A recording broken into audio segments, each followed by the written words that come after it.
हम इजराइल के नेताओं से कहना चाहते हैं कि वो हमें इजराइल में बसने की सुविधा दें। इजराइल हमें भी अपनी सेना में शामिल करे, यतीन सिंहानंद की डिमांड पर कतर के शेख का आया बयान। इजराइल और हमास के बीच जारी जंग में अब भारत के सन्यासियों ने भी शामिल होने का फैसला लिया है।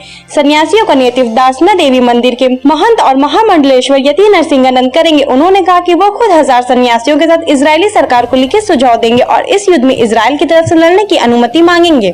इस संबंध में यतीन सिंहानंद ने एक वीडियो भी जारी किया। उसमें उन्होंने कहा कि इजराइल और गाजा पट्टी के बीच युद्ध चल रहा है, इसलिए हालात को देखते हुए भारत में सन्यासियों के बीच भी आवाज उठने लगी है कि इस युद्ध में इजराइल का साथ दिया जाए। यतीन सिंहानंद के इस डिमांड पर कतर के शेख अब्दुल्ला अल मादी का रिएक्शन सामने आया है। एक यूजर ने लिखा, चले जाएं, किसने रोका है? भेजने की इजाजत किससे चाहिए? इजराइल से आने के लिए सरकार की मदद चाहिए। जो लोग घोषणा करते हैं वो कहीं जाते नहीं है। चीन ने हिंदुस्तान की जमीन पर कब्जा कर रखा है। चीन के खिलाफ लड़ाई में वहां पहुंचे और जमीन को खाली कारण अगर कुछ करना है तो अगर खबर में रहना है। एक और यूजर ने लिखा, भगवा पहनने से कोई साधु नहीं बन जाता। सच्चा साधु किसी को भी अपना दुश्मन नहीं मानता। यतीन सिंहानंद ढोंगी आतंकवादी हैं। एक और शख्स ने लिखा, इन लोगों को पता है। इजराइल के राजदूत ने साफ बोल दिया कि इजराइल अपनी लड़ाई स्वयं लड़ेगा। ये सब बस लाइमलाइट में आने के लिए है।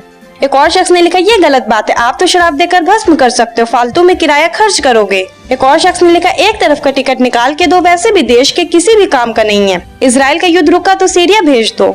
यतीन सिंहानंद के इस बयान को लेकर कतर के शेख अब्दुल्ला अल मादी ने कहा, मानव रूप में एक शैतान पैगंबर मोहम्मद साहब और इस्लाम का अपमान करता है, जैनियोवादियों के प्रति सहानुभूति रखता है और गाजा में नागरिकों के खिलाफ उनके सभी क्रूर अपराधों के बावजूद उनके लिए अपना समर्थन दिखाता है। ये एक प्रदूषित और अपमानित मानसिकता है जो इस स्तर तक नहीं बढ़ सकती है।